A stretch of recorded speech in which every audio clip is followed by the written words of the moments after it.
Business. Christian Ostrander joins us right now, as he does every Monday at this time, on the Farm Bureau guest line. Check out favorites.com and go with the home team, Mississippi Farm Bureau. What a week for Golden Eagle baseball.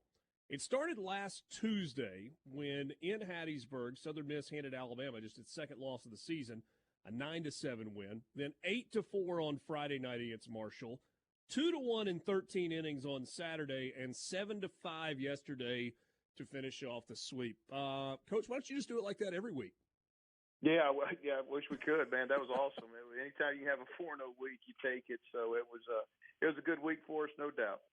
Let's rewind first to Tuesday night, because that's such a big midweek non-conference win against an Alabama team that was playing really good baseball.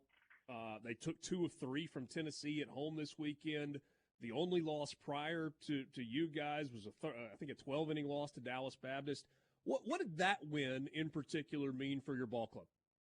Well, it was great. I mean, obviously, we had a great turnout. It felt like postseason baseball here. I think 5,800 or whatever. It was packed, and it was just a really good atmosphere. And it meant a lot. It means a lot for our fan base, no doubt. But our program and this team and this resume we're trying to put together with this schedule but more important to me was, the fact that all these new guys that we have, for them to get to experience, what the peak feels like in that kind of environment, that setting, which really, like I said, feels like a regional setting or postseason setting. So I was really glad that they got a taste of that and understood what it looks like. Does it feel different when you roll into conference play? It does a little bit. I mean, it's just a little more magnified, second season, everybody's 0-0 and stuff. So it's, you want to do well, and we're in a conference that if you can, stay in the top 2-3 of that, man, you got a shot to do some good things. So we know it's real important.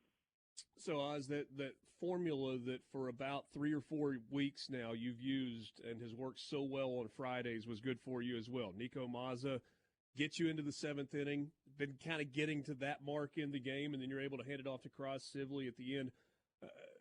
Besides 13 strikeouts and just 4 walks, what did you like on Friday night? I thought that their lineup, Marshall's lineup, it was pretty dynamic, man. They were pretty athletic, and they did some things maybe better than I anticipated. And so I thought we really had to work around and earn some of that stuff. And, so I was very pleased. When you can go through a Friday night game and get the win, obviously, but just use 2 arms, it really sets you up well, for the opportunity to win that series and maybe even more. Gotta love when out of the 7 spot in the lineup, you get 5 RBIs and 3 base hits. Big night there for Davis Gillespie. Yeah, he had a good weekend, and and he had a good night the other night too. So he's coming into his own. He's growing. He's still a puppy, but he's figuring some things out. And I think each at bat and each experience, good or bad, he's learning and growing, and he can. He can hit a ball, a long way, pull side and backside. So it's good to see him, having a little bit of success and gaining confidence. Oz, it feels like there's a lot to unpack from Saturday. First of all, you get a no-hitter from your guy through 8 innings. You feel really good about your chances. You would prefer not to be no-hit on the other side for the first 8 innings. I know a lot of emotions, but let's start with Billy Oldham, who goes 8 complete with 2 hits and 1 earned run and 8 strikeouts. He was great, and he had to be great. If he wasn't, we wouldn't have won that game because their guy was. And so the only chance we had, and I'm sure they said the same thing, the only chance that they felt like they had was their guy had to match. So you had 2 guys duking it out, and it was I don't know, man, match for match. We give up a solo home run first hit, in the 8th. They give up, the solo home run first hit for the team in the 8th. And it was just crazy how identical it was. But it was a really well-pitched game, both sides.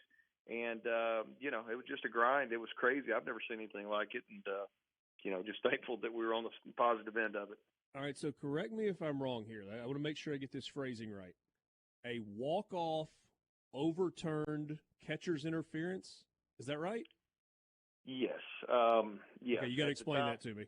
Well, okay. I mean, it was, I think 1 out, man on second. Ozzie Pratt gets a base hit to right. We send him, outfielder throws a bullet, and, he's out. I see that he's out. And at the time, I'm not sitting here telling you I thought he was in the baseline or obstructed the lane for the guy to slide. I didn't, I just said, well, heck, I got a challenge. It's 13th inning. Let's use it.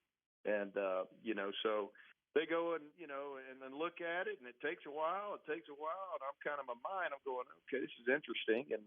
And when they walked out, and they kind of motioned the Marshall coach to come here, I thought, here we go. And, so, yeah, that's what the ruling was. And, I hate it ended that way for them. I'm proud we won, but it was such a good game. You'd love to see it in, on different terms. But hey, at the end of the day, we had to earn that. And we earned it by, getting great pitching and keeping us right there and having a chance for something special to happen at the end. They say about hitters, there are no pictures in the box score. I don't think there are any pictures on the win-loss record. Either you finish with a check in that column on the left-hand side or the right-hand side, and you'll take them any way you can get them. Yesterday, kind of had to hold off a rally from Marshall at the end to hang on and get that 7-5 win. I feel like I'm reminded so many times that it's hard to win. Like, whatever the sport is, it's hard to win. And especially to finish off a sweep in a conference weekend, but you get that done yesterday. Yeah, it is. And we needed to break that wall down. We haven't done it yet this year. There was a third weekend in a row we've been in a position to sweep.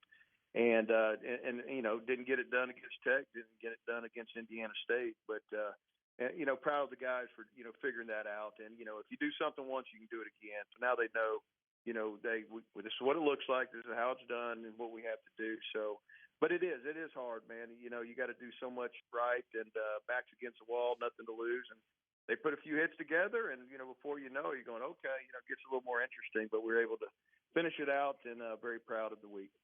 I'm assuming your preference would have been not to bring J.B. Middleton in again, but, man, the level of trust that he goes and gets those final 2 outs on Saturday, and he goes and gets that last big one yesterday to finish off the sweep.